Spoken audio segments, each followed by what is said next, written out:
વિરામ બાદ ફરી એકવાર સ્વાગત છે. ભગવાન જગન્નાથજીની 148મી રથયાત્રાનો દિવસ છે. રસપાન કરી રહ્યા છીએ ભગવાનની કથાઓનું અને શ્રવણ કરી રહ્યા છીએ મુકેશભાઈ ઓઝા પાસેથી આપણે કે ભગવાનની વિશેષતાઓ શું છે. જગન્નાથ ભગવાનની ભાવનાઓ વિશે આપણે વાત કરી, ભક્તના ભાવ વિશે વાત કરી, પણ જ્યારે વાત રથયાત્રાની થતી હોય એટલે કે ભગવાન જે રૂટ પરથી પસાર થઈ રહ્યા છે તેના ભાવોની વાત થતી હોય, ભગવાન કૃષ્ણનું એવું વ્યક્તિત્વ કે જેણે રાસલીલા પણ રમી છે અને સાથે સાથે રાજલીલા એટલે કે રાજા તરીકેના ફરજોને, કર્તવ્યોને પણ નિભાવ્યા છે. આવા તમામ પ્રકારનું એક પૂર્ણ વ્યક્તિત્વ જ્યારે આપણી વચ્ચે આવતું હોય, મુકેશભાઈ, આજે જ્યારે વાત ભગવાન કૃષ્ણની થતી હોય અને કાવ્યની વાત ન નીકળે તો મને લાગે છે અધૂરું લાગે. ભગવાનના સ્વરૂપ વિશે, ભગવાનની યાત્રા વિશે કોઈ કાવ્ય સંદર્ભ આપી શકો તો થોડી મજા આવે. ચોક્કસ સિદ્ધિ, મને કવિતા ગાવી પણ ગમશે, કારણ કે અત્યારે જે પ્રમાણે રથયાત્રાનો માહોલ ચાલી રહ્યો છે, જે હજારોની ભીડ દેખાઈ રહી છે, બધાએ ઘરેથી લોભ, મોહ, મદ બધું મૂકીને શેના માટે આવે છે? માત્ર જગન્નાથજીના દર્શન કરવા માટે આવે. અરે જેના ઘર આગળથી જે રથ પસાર થઈ રહ્યો છે, કેટલા ભાગ્યશાળી છે એ લોકો કે એમના દ્વારે જગતનો નાથ ઉભો છે. તો હું કવિતાના સ્વરૂપમાં જે અત્યારે જે રથયાત્રા ચાલી રહી છે ખરા સમયમાં, ત્યારે મારે અવશ્ય કહેવું પડે કે અષાઢી બીજે આંગણે પધાર્યા જગતનો નાથ. અષાઢી બીજે આંગણે પધાર્યા જગન્નાથ, નતમસ્તક વંદન કરું, માંગુ છું જીવનનો સાથ. હે પ્રભુ, માંગુ છું જીવનનો સાથ. કર્ણાવતીમાં આજે કાન શેરીએ શેરીએ, કર્ણાવતીમાં આજે કાન શેરીએ શેરીએ, મળ્યો છે મોકો આજ રમીએ સૌ રાસ શેરીએ શેરીએ. કારણ કે મારો જગતનો નાથ આવે છે. હાથી સજ્યા, રથ સજ્યા, સજ્યા ભક્તના નાથ. હાથી સજ્યા, રથ સજ્યા, સજ્યા ભક્તના નાથ. આંખેથી પાટા ખોલી નીકળ્યો મારો જગતનો નાથ. આજે આંખેથી પાટા ખોલી અને જગતનો નાથ અમને દર્શન આપવા નીકળ્યો છે. દ્રષ્ટિ દોષ દૂર કરો અમારો, દ્રષ્ટિ દોષ દૂર કરો અમારો, આજે તમે બનો સદાય બાપ સૌ કામ કાજે. હે પ્રભુ, આજ અમારો જે પણ દ્રષ્ટિ દોષ હોય એ તમે દૂર કરો. આજ તમે અમારા બાપ બનો સૌ કામ કાજે. મદ અને ગાયના ગીતથી આજી છે આંખો, મદ અને ગાયના ગીતથી સજી છે આંખો, આજી છે આંખો, મંદ બુદ્ધિનો હું માનવી, સદાય કૃપા રાખો. હે પ્રભુ, હું તો મંદ બુદ્ધિનો માનવી છું, મારાથી તો રોજ ભૂલ થતી રહેશે. હે જગન્નાથ, જે આ તારું સ્વરૂપ દેખાય છે, આ તારા રથ દેખાય છે, આ તારા આ જો ભીડ દેખાય છે, હું તો સામાન્ય માનવી છું. પ્રભુ, તારી દ્રષ્ટિ એકવાર મારી ઉપર નાખ, એકવાર મારી ઉપર નાખ.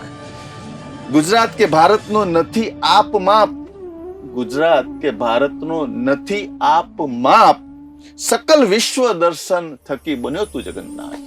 તે તો સકલ વિશ્વને દર્શન આપ્યું છે, તું તો જગતનો ગુરુ છે.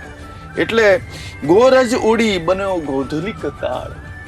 જ્યારે ભગવાનના રથ સવારે નીકળતા હોય છે ને, એના પહેલા ગાયો આગળ જતી હોય છે. એ ગાયોનું શુકન આપવામાં આવે છે. અને આપણા શાસ્ત્રોમાં પણ એવું કહેવાય છે કે ગોધુલિક વેળા એટલે સવારની વેળા જ્યારે ગાયો નીકળતી હોય અને સાંજે ગાયો પાછી આવતી હોય, એ બંને સમયને ગોધુલિક વેળા, લગ્નનો સર્વશ્રેષ્ઠ સમય પણ ગોધુલિક વેળા કહેવામાં આવે છે. અને જ્યારે ગાયના પગ 33 કરોડ દેવીનો જેનો વાસ હોય, એના રજ જ્યારે ઉડતા હોય ત્યારે તમામ આખો વિશાળ જે વિસ્તાર છે એ પવિત્ર થઈ જતો હોય છે. એટલે ગોધુલિક વેળાએ આ રથનું પ્રસ્થાન આ મહત્વ છે. એટલે કહેવાય છે કે ગોરજ ઓડી બન્યો ગોધુલિક કાળ, સોનાની સાવરણથી કર્યો રસ્તો આજે સાપ. ત્યાં જ પોકારી ઉઠ્યા સાદ, જય જગન્નાથ, જય જગન્નાથ. જે સવારે મંગળા આરતી પછી જે આપણે પહિંદ વિધિ જોઈ અને જે લોકોનો ઉત્સાહ, જય જગન્નાથ, જય શ્રી કૃષ્ણ, જય રણછોડ, માખણ ચોર, આ શું દર્શાવે છે? આ ભક્તોની આસ્થા દર્શાવે છે. શાસ્ત્રમાં પણ કહ્યું છે કે ઈશ્વર કરતા ભક્તના દર્શનમાં પણ વધુ પુણ્ય મળે છે. કહેવાય છે કે જેમ આકાશથી વરસેલું પાણી નદી નાળા થઈને અંતે સમુદ્ર તરફ જાય છે, એમ જો તમે આ ભક્તોની ભીડના પણ જો દર્શન કરી લો ને અને એને પણ વંદન કરો તો એ વંદન પણ અંતે કેશવના ચરણમાં જાય છે. એટલે કે આકાશાત પતિતમ તોયમ યથા ગચ્છતિ સાગરમ સર્વદેવ નમસ્કારમ કેશવમ પ્રતિગચ્છતિ. એટલે આ ભક્તોનું પણ આ મહત્વ રહેલું છે. ઈશ્વરને જગતના નાથને ભક્ત પ્રિય છે. એટલે ભક્ત અને ઈશ્વરનો સંબંધ એ આપણે આત્મા અને બુદ્ધિ મનનો સંબંધ એ દર્શાવે છે. હવે આગળ મારે એક જ વાત કહેવી છે કે એક સમયે ગજરાજ હટાવ્યા હતા પાઠ. જ્યારે એક કોમી રમખાણના સમય હતા, રથયાત્રાનો રૂટ નથી બદલાયો, રથયાત્રા ક્યારેય અટકી નથી. તો એક સમયે ગજરાજ હટાવ્યા હતા પાઠ, રસ્તાના તમામ પાઠ. એ અનુભવ નથી ભૂલ્યા ગજરાજ. એ જ ગજરાજ આજે પણ અનુભવ નથી ભૂલ્યા. ગજેન્દ્ર તો ભક્ત છે, તેની સવારી પ્રથમ આજ. જ્યારે ગજરાજ નીકળે છે એટલે લોકોની ચિચિયારીઓ શરૂ થઈ જાય, જય રણછોડ, ગજરાજ આયા. ગણપતિ પણ છે, ગજરાજ છે. તો સાધુ સંતોના ટોળાએ ગજવી દીધી પ્રભાત. આજ સવારે જોયું, સાધુ સંતોના ટોળાએ આ પ્રભાત ગજવી દીધી છે. આ કર્ણાવતીનું માહોલ તો જુઓ, આ દ્રશ્યો તો જુઓ તમે જે દેખાઈ રહ્યા છે. કેટલી ભક્તિ, કેટલી ઉર્જા આ જોવા મળી રહ્યું છે. સાધુ સંતોના ટોળાએ ગજવી દીધી પ્રભાત, વહેંચતા વહેંચતા જાય છે સંત પ્રસાદ અને આશીર્વાદ. જે સંતો પ્રસાદ પણ વેચે છે, આશીર્વાદ પણ આપે છે. ઈશ્વરના આશીર્વાદની મેઘ વર્ષા થઈ રહી છે. ઇન્દ્ર પણ ઉપરથી આવીને મેઘ વર્ષા કરી રહ્યો છે. આજે જુઓ, આજે બધું જ સુકૂન જે છે, ઇન્દ્રની વર્ષાનો પણ સુકૂન છે, સંતોના આશીર્વાદના પણ સુકૂન છે. એટલે આ બધું આપણને અહીંયા જોવા મળ્યું છે. આ સજાવેલી ટ્રકો જે દેખાય છે ને, સજાવેલી ટ્રકો બતાવી છે સમાજની રીતભાત. જે ઘટનાઓ છે, જે આપણો વિકાસ છે, એ રાજા પોતાના રાજ્યમાં બતાવતો હોય છે. આ રથયાત્રામાં આપણને એ પણ જોવા મળે છે.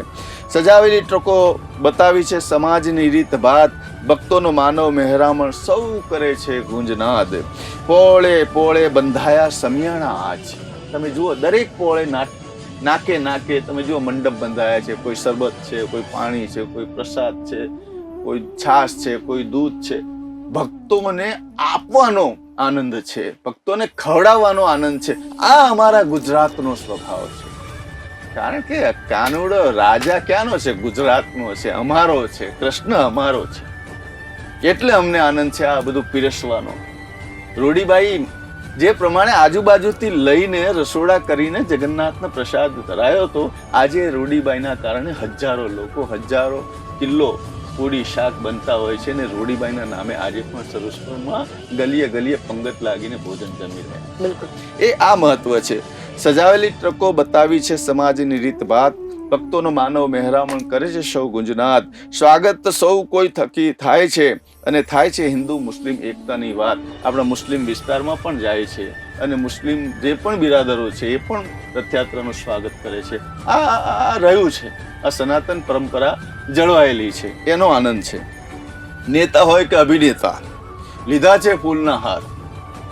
નેતા હોય કે અભિનેતા, લીધા છે ફૂલના હાર. દર્શન પામ્યા પછી માંગે છે કદી ના થાય રાજનીતિમાં હાર. અહીંયા ખાડિયા આગળ બધા રાજનેતાઓ આવી જાય છે, રથયાત્રાનું સ્વાગત કર્યા છે. આજે જોયું આપણે કે નેતાઓ આવીને સ્વાગત કરે છે. એ શું માંગે? નેતાઓ શું માંગે? કે અમારી રાજનીતિમાં હાર ન થવી જોઈએ. બિલકુલ. હા, ઊંચી ઊંચી મેળીએથી પધરાવે છે ફૂલ અને ચોખા. તમે જુઓ આ વાતાવરણ, ખાડિયાની પોળમાંથી જુઓ, અહીંયા સાપુર, સરસપુર, ગલીઓમાં જુઓ, લોકોના ઘરે જ્યારે કૃષ્ણ આવે છે, જગતનો નાથ આવે છે, ફૂલ અને ચોખાથી એના વધામણા થાય છે. એટલે ઊંચી ઊંચી મેળીએથી પધરાવે છે ફૂલ અને ચોખા. આજ અમારા આંગણે પધાર્યા છે મહાયોદ્ધા. મહાયોદ્ધા આવ્યો છે એટલે અમારે ફૂલ ચોખાથી એના વધામણા કરવા જોઈએ. અખાડાની જાન છે, બલભદ્રની શાન છે. અખાડાની જાન છે, બલભદ્રની શાન છે. તીર તલવાર ને ભાલા કરતબ કરતા અમને એ પણ ભાન છે. જે કરતબ કરતા હોય ને એ અમને ભાન છે કે કોના ઉપર શસ્ત્ર ઉઠાવવું ને કોના ઉપર શસ્ત્ર ન ઉઠાવવું. હિન્દુ સનાતન ધર્મ શસ્ત્ર અને શાસ્ત્ર બંને હાથમાં રાખનારો સનાતન ધર્મ છે. ભલે શરીર સૌષ્ઠવ બતાવીએ છીએ આજે, પરંતુ અહિંસા પરમો ધર્મનું અમને ભાન છે. અમે ભલે શરીર સૌષ્ઠવ બતાવીએ છીએ, પણ અમારો એ પણ ધર્મ છે કે અહિંસા પરમો ધર્મ. આ ચક્કર ઘોડા ફેરવાય છે રોડ પર આજે. થોડીક રાહ જુઓ, સુદર્શન ચક્ર દેખાય છે રત્ના માથે. એ સુદર્શન ચક્રના પણ દર્શન કરવા જોઈએ. ખાડિયાથી પસાર થઈ રથયાત્રા આગળ ટીવી ચેનલના માધ્યમથી મંગળ દર્શન થાય છે, ઉભરાય છે. પાંચ કુવા, કાલુપુર ને પછી મામાના ઘરે સરસપુરની ગલીઓમાં પંગત પ્રસાદ ધરે. કર્યો થોડોક વિરામ, શરૂ થયા ફરી પ્રસ્થાન. ખાખી રક્ષકોનો પરસેવો એ જ પ્રમાણ. જે આ ખાખી રક્ષકો છે એમની પણ પરસેવાનું આ પ્રમાણ છે કે રથયાત્રા સુખદ રીતે પરિપૂર્ણ થતી આવી છે. દરિયાપુર, શાહપુરમાં ઉમટ્યા છે ઘોડાપુર. જય રણછોડ, માખણ છોડ ઉઠ્યા છે ખૂબ જ ઊંચા સુર. અમી છાંટણા થયા આજે, અમી છાંટણા થયા સૌની ઈચ્છા કાજે. સફળ થયું મનોરથ, સૌ ગાંડા થઈ નાચે. કારણ કે સારો પાક થાય, સમૃદ્ધિ વધે, લોકોની સુખાકારી વધે. આ જગન્નાથના આશીર્વાદ છે. દર્શન કરી લ્યો, સૌ પ્રભુ આપણા દ્વારે આવ્યા છે, કરી લો. તાલધ્વજ રથ છે, પદ્મરથ રથ છે, ગરુડ ધ્વજ રથ છે. અંતે આ બધા તમે ટ્રકો જોયા, ભજન મંડળીઓ જોઈ, કરતબ જોયા, પરંતુ જ્યારે રથ આવી રહ્યો છે એ રથના દર્શન આંખ બંધ કરી હૃદયના શુદ્ધ ભાવથી દર્શન કરી લેજો. આ રથયાત્રાનો પર્વ શ્રેષ્ઠ ઉત્સવ તરીકે આપણે માનીએ છીએ, સ્વીકારીએ છીએ. સંસ્કાર પ્રાપ્તિનું પર્વ છે રથયાત્રા, સમૃદ્ધ થવાનું પર્વ છે રથયાત્રા, યુવાને ઉર્જા પ્રાપ્ત કરવાનું પર્વ છે રથયાત્રા. આ રથયાત્રાનો મહત્વ રહેલું છે. બિલકુલ, ખૂબ સરસ તમે વાત કરી. ભક્ત અને ભક્તિનો જ્યારે સમન્વય થાય અને ત્યારે જે ભગવાન બની જાય. એટલે આજે ભક્તિ ભાવનો આજે આ ઉત્સવ છે, ભગવાન પ્રત્યેના પોતિકા ભાવનો. કૃષ્ણ આપણા છે, આ વાત આપણે કરીએ. આપણે ગુજરાતના છીએ, આપણે દ્વારકાવાસી છીએ, પણ વિશ્વના કોઈ પણ ખૂણે જાઓ ને આજે કોઈ પણ વ્યક્તિ એ મનથી એકવાર સ્મરણ કરે ભગવાનનું અને એને એવો અનુભવ થાય કે આ તો મારો જ છે. એવો આ કૃષ્ણ છે, એવું એમનું વ્યક્તિત્વ છે. અને એ જ વ્યક્તિત્વને જ્યારે આપણે રથયાત્રા સ્વરૂપે આજે ચર્ચા કરીએ છીએ.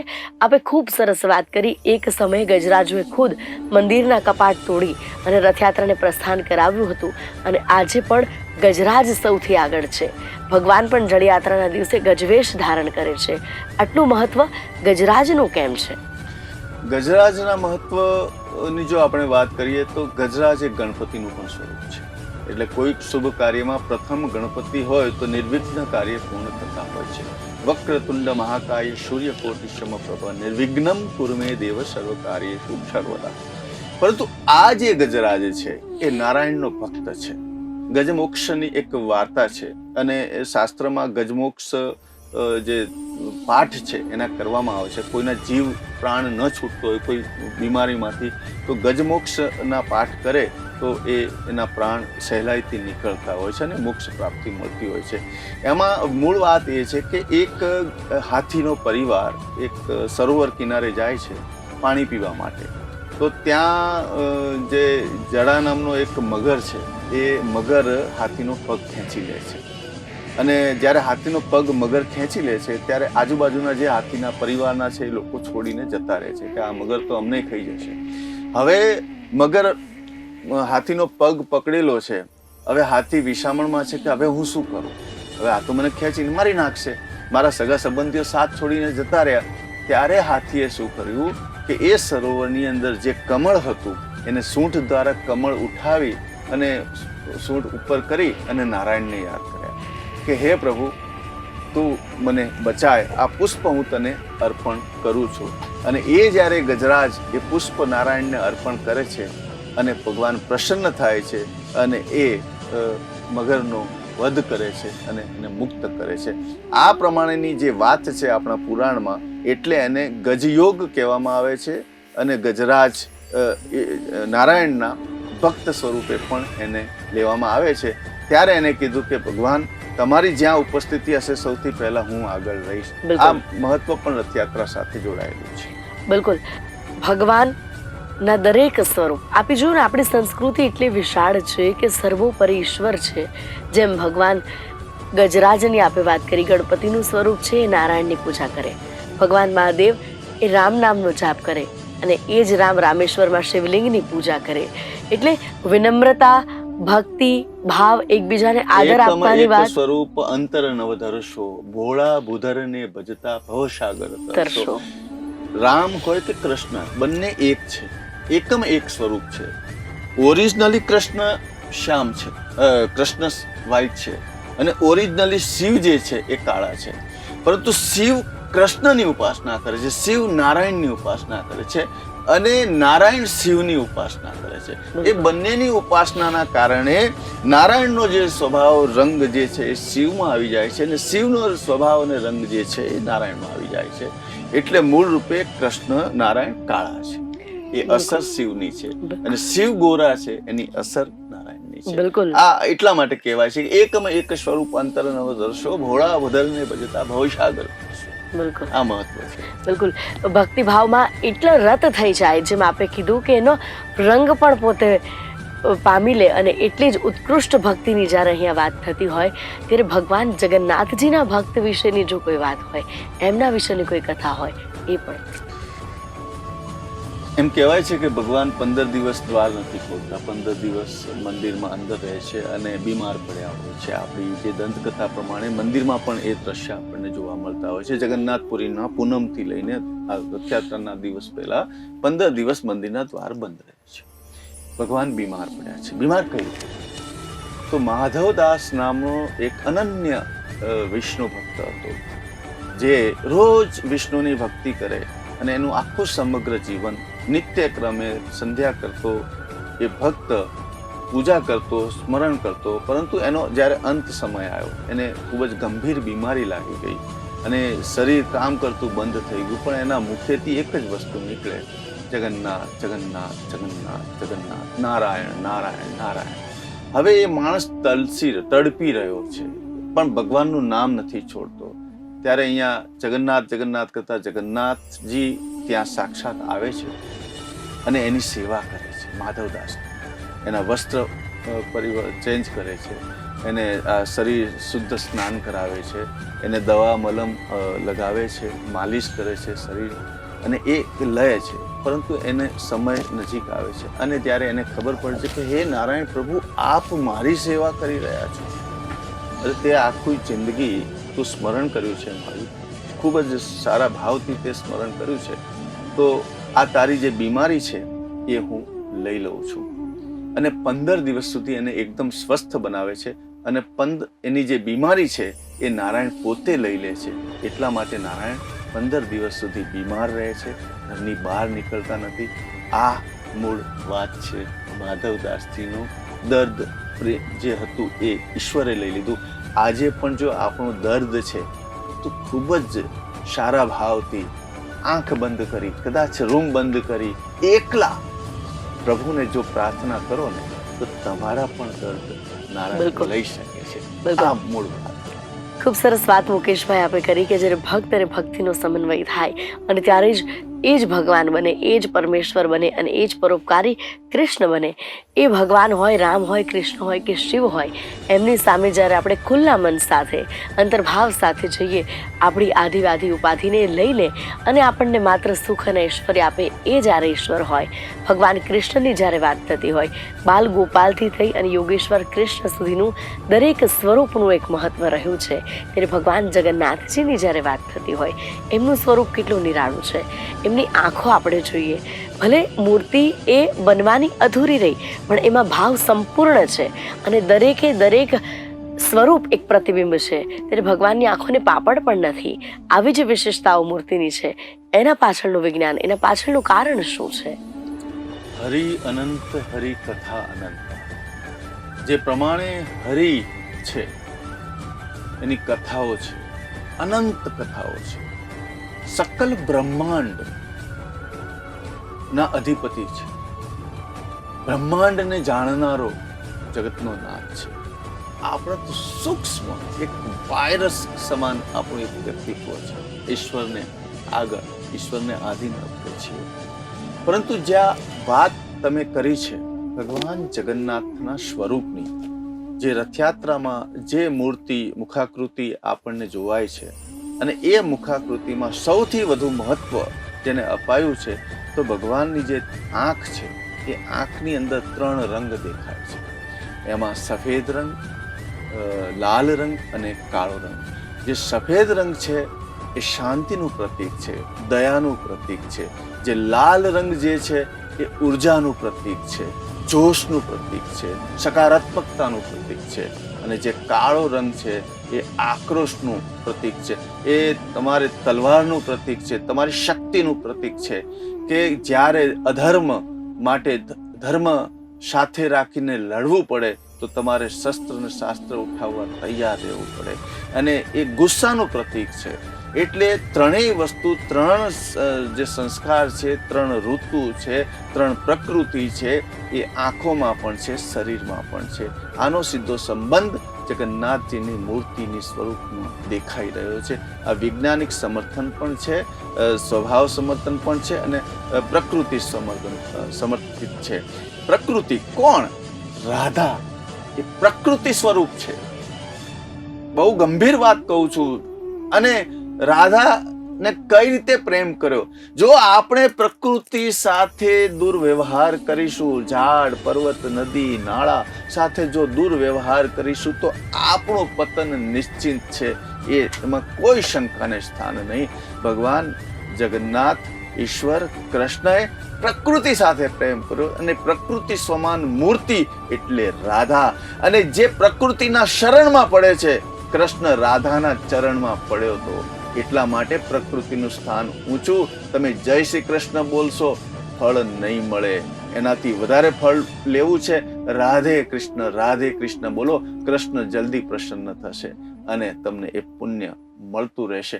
આ મહત્વ છે રાધે કૃષ્ણનું, પ્રકૃતિનું. મારે એક વાત એ કહેવી છે કે જ્યારે ભગવાન શ્રી કૃષ્ણ ગોકુળની અંદર હતા અને પૂજા કરતા હતા લોકો ઇન્દ્રદેવની, કે હે ઇન્દ્રદેવ, તમારી મહેરબાની થઈને વરસાદ પડે. હે ઇન્દ્રદેવ, તમારી મહેરબાની થઈને. એ કૃષ્ણ આવે છે કે આ શું કરો છો તમે? તેના માટે ઇન્દ્રની પૂજા કરો, પ્રકૃતિની પૂજા કરો, પર્વતની પૂજા કરો, ઝાડની પૂજા કરો, નદીની, સરોવરની, આ બધાની પૂજા કરો, આનું સંવર્ધન કરો, પ્રકૃતિનું સંવર્ધન કરો. ત્યારે એ લોકો ઇન્દ્રની પૂજા છોડીને એનું પૂજા કરવા જાય છે. ઇન્દ્ર પ્રકોપમાન થાય છે કે આ શું થઈ ગયું? મારી પૂજા છોડાવી દીધી નારાયણે. પ્રકોપ કરીને વરસાદ, ખૂબ જ વરસાદ વહેવડાવે છે અને ત્યાં પૂર આવે છે. એટલે કૃષ્ણએ કીધું કઈ ચિંતા ના કરો, તમે બધા આવો, ભેગા આવો મારી સાથે, આપણે આખો વિસ્તાર ઊંચકી લઈએ. એટલે લોકો કેટલા ગાડો થઈ ગયો, શું તમે બધા ટ્રાય તો કરો, પ્રયત્ન તો કરો. એટલે બધા કે ચલો ઊંચકો.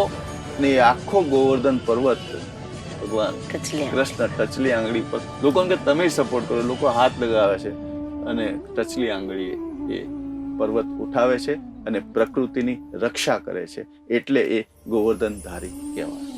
બિલકુલ, ગોવર્ધન પૂજા, ગૌ પૂજા, ભગવાન શ્રી કૃષ્ણને આપણે જોઈએ એ તુલસી, માં વૃંદા એ વૃક્ષરૂપી પૂજા, યમુના એટલે નદીરૂપી પૂજા, પ્રકૃતિના દરેક સ્વરૂપની પૂજા કરવાનું પણ આપણને ભગવાન શ્રી કૃષ્ણએ જ શીખવાડ્યું છે. અને જેમ આપણે કીધું કે પ્રકૃતિ એ જ રાધા, અને આજના સમયમાં આપણે એને સાંપ્રત પરિસ્થિતિ સાથે જો જોડીએ તો પર્યાવરણનું જતન કરીશું તો જ આ સૃષ્ટિનું જતન થશે.